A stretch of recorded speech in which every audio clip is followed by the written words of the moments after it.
would like to welcome our first speakers to the stage.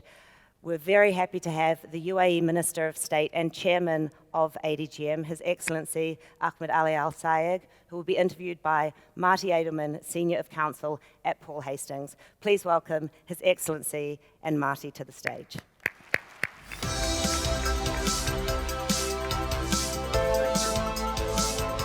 Thank you.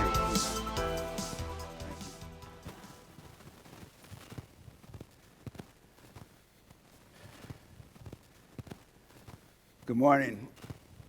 It's a privilege to be here, and I do want to compliment Anthony and the SALT team for having arranged this wonderful conference here in Abu Dhabi.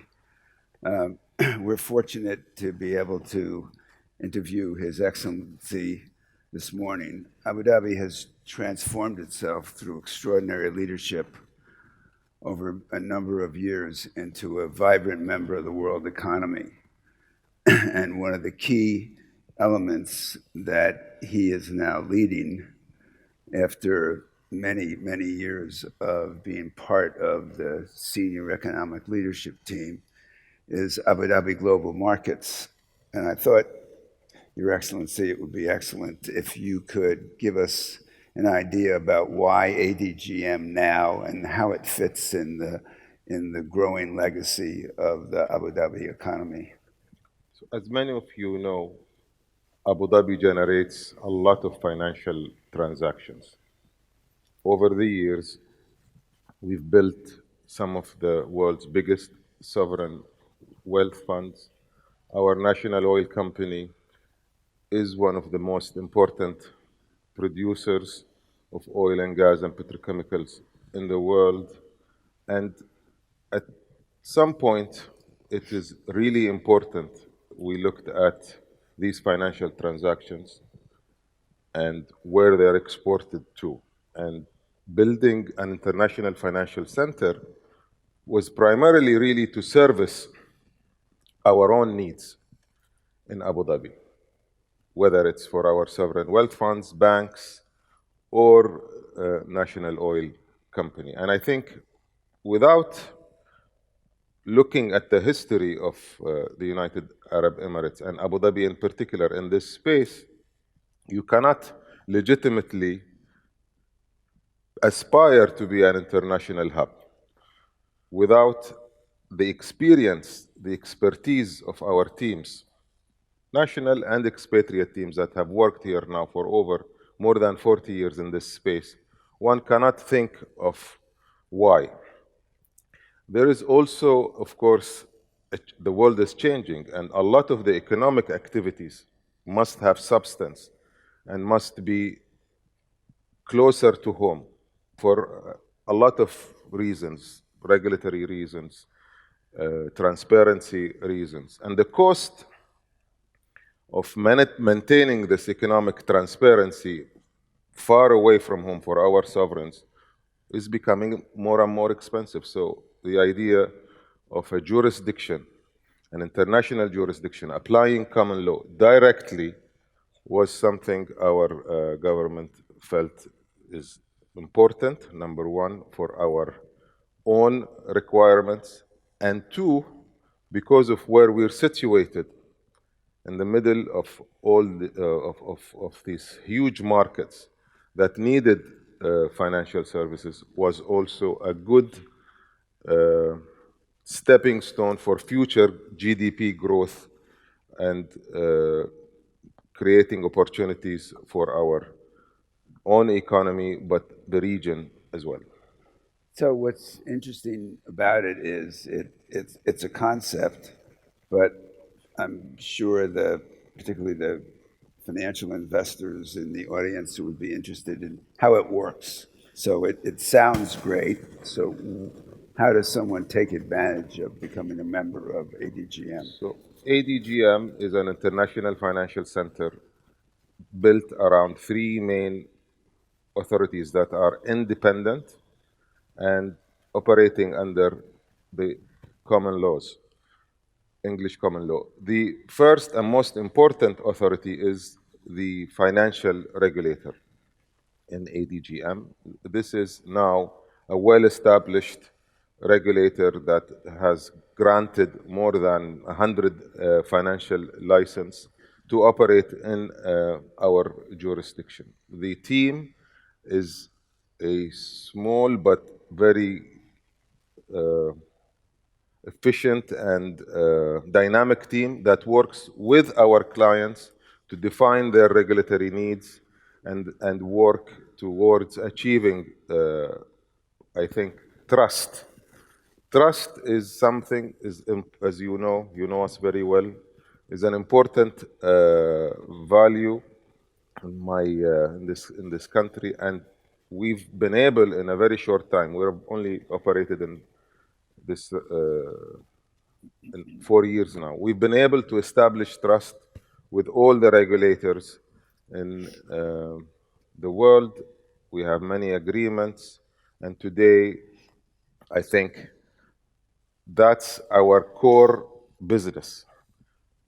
To be able to then solve for disputes and the application of the law, we've also established a common law court with some of the most eminent judges from common law jurisdictions in the UK, Hong Kong, New Zealand, working with us. Both of these authorities operate using a very easy to do, registration system through our registration authority. It's all online, seamless, and it enables both financial services institutions to apply and non-financial. So anybody supporting the ecosystem can apply to our jurisdiction. So it's really one team, but 3 independent regulators, if you like, who work very closely together to achieve, in my opinion, some of the most efficient now business environments, business ecosystems in the Middle East. So the challenge always is, how do you take it? How do you take this idea with the programs that you've instituted and actually translate it into success? And I know that you have authored 2 very dynamic, interesting programs that will help attract business to locate here. And I thought maybe you could describe both Catalyst and ICE to the group. Certainly. Again, before, I think, embarking on any programs that we thought would would incentivize firms to come to ADGM, to come to Abu Dhabi, we wanted to build the ecosystem. And I think having focused on this ecosystem, we looked at which areas, which sectors we should be considering in terms of emphasis, and we are emphasizing asset management. We've emphasized fintech, and I think in both instances we felt there is a need for a fund that can support companies, well-established companies and startups in this space. The Catalyst Fund, and some of you have already met the team, is an ADGM and is designed to attract financial services entities that want to establish a team in the Middle East, in Abu Dhabi, in ADGM. This fund is now ready.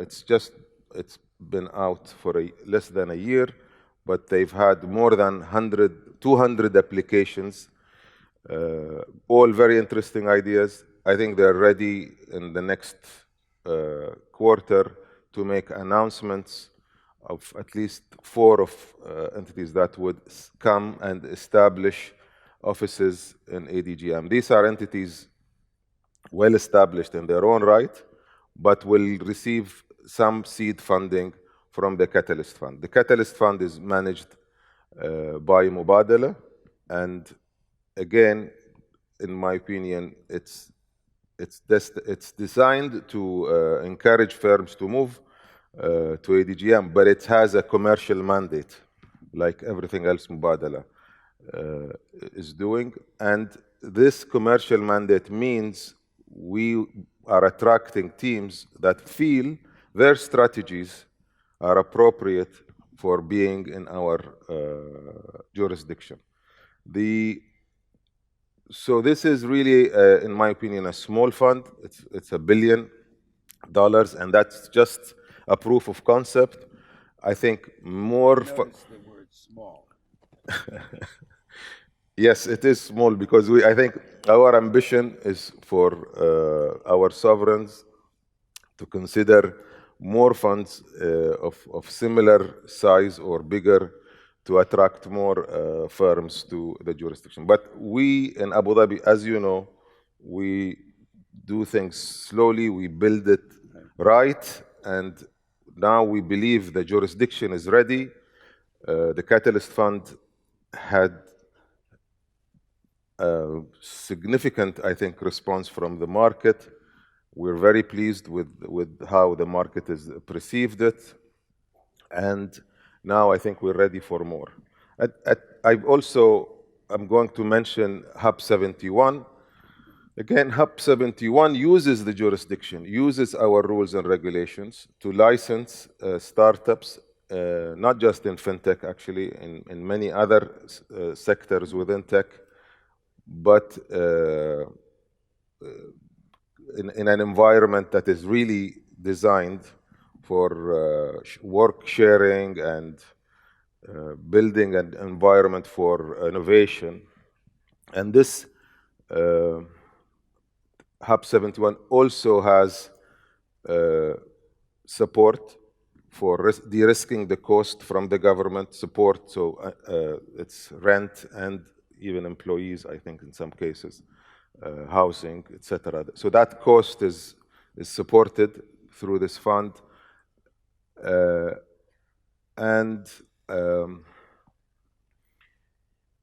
That's also taken off. We've onboarded more than 35 new companies into Hub 71. It is, again, successful in my mind because it's coming to sit in this jurisdiction where clarity is very important to some of these startups, clarity of rules and regulations. And we're very pleased with both of these developments. And they're possible because we've created this jurisdiction. That's what I think is important. And I want to talk about this, I want to talk about ICE in this context. So ICE, some of you know, the Intercontinental Exchange is setting up an exchange in ADGM. That is possible because ADNOC changed its pricing policy from retroactive to trading, based on trading and futures. And a contract will be established in this exchange to help them price their crude. This marker, this new marker, Murban, is, and this contract could have been listed anywhere. And in fact, when I started my conversation with you, I said Abu Dhabi builds for the future, Abu Dhabi builds right. And in essence, this is something we've discussed for years in Abu Dhabi, but we didn't want it to happen anywhere else. We wanted it to happen here in Abu Dhabi because obviously something like pricing your crude is a very important matter for a sovereign. So bringing ICE and 9 other international investors into this exchange was really possible, first of all, because the government changed its pricing policy, which is huge, which is historical, but also because the government feels comfortable with the jurisdiction that will house this new exchange where our most important commodity will be priced in the future. And that's, I think, a lesson in terms of how Abu Dhabi is transforming. So I've worked in the National Oil Company for 15 years in many positions, and I can tell you this is one of the most important decisions we've made in the history of our National Oil Company, which is, it's not easy to make such decisions, and we're the first to do this in the region. I mean, we're the first with significant production. There are smaller markers in the market, but this is going to be very significant. And we're looking forward to similar ideas from our banks, from our sovereigns, similar to what I've now talked about. I've talked about 3 initiatives, but we've just started. We've built the team. Our institutions, as I said, have the experience and are now tested this jurisdiction and like it, and we are very pleased.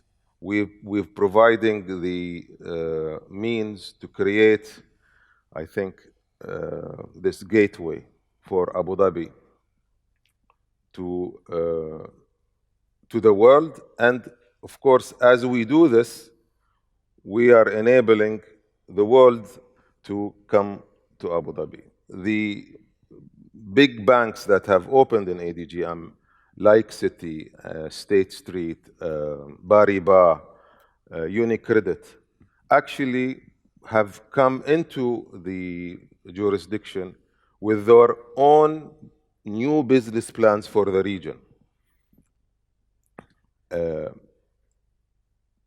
That's also another important aspect, because the multinationals they service need, again, to be serviced from an international jurisdiction.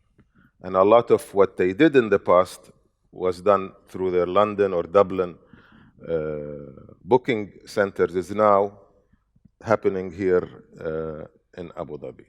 So Abu Dhabi just celebrated its 48th birthday, and you've been such an essential part of the transformation of the economy. What's the future? How do you define success for the activity of ADGM and the economic sector in Abu Dhabi generally?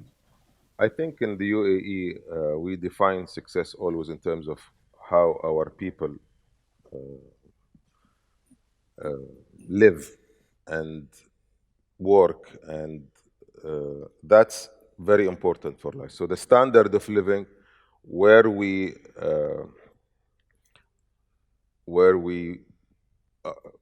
are today is really the product of the vision of our leadership. They've always planned ahead. And I think the next 20 years is going to be certainly about using our oil and gas economy, the benefits of our oil and gas economy, the benefits of our savings. Again, that's something really unique to us. So although we are an oil and gas economy, we've always built this financial muscle. And our investments also in the knowledge economy. Taking all these aspects to the future, I think you will see us define many new sectors. We are today investing in these sectors internationally, and we're bringing that expertise to our country. And I think the diversification that we are experiencing in the UAE, and you know we've done very well compared with others in our economy, is going to continue.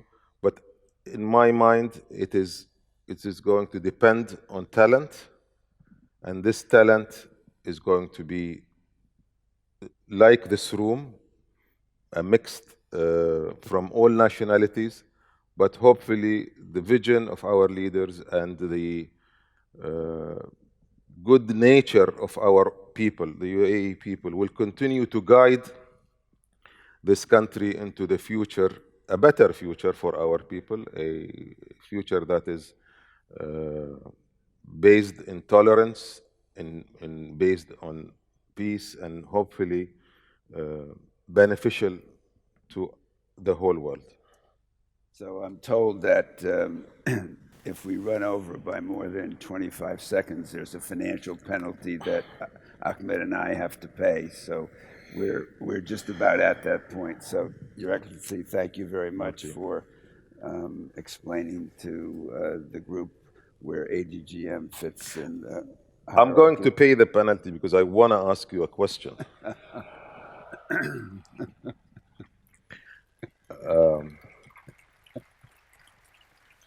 So Marty is someone who's, I think, worked more than many people in this room with many of our institutions and leaders. And I think it's really appropriate, first of all, to thank him for all his services over the years, but to ask him a question about why do you think the UAE and Abu Dhabi in particular is a good gateway to this region, to this region. That's highly unfair, unorthodox, and not surprising, I guess. So my experience in this extraordinary land has really led me to understand that the development of a country as well as an economy starts with leadership.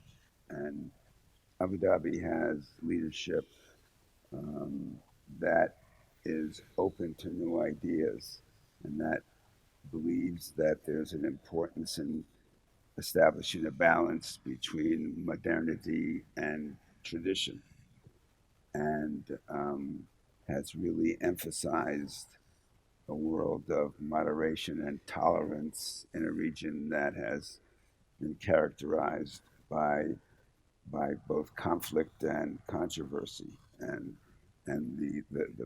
the Emiratis and the leadership here is welcoming.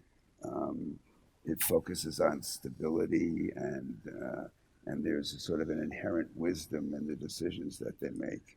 And I am always impacted by the fact that when I come here, which, as you know, is quite often, when we text or email, one of the first responses that comes from Walid or others who are my friends here is welcome home. And I think people who come here will always have that sense. Thank you very much. Thank you very much.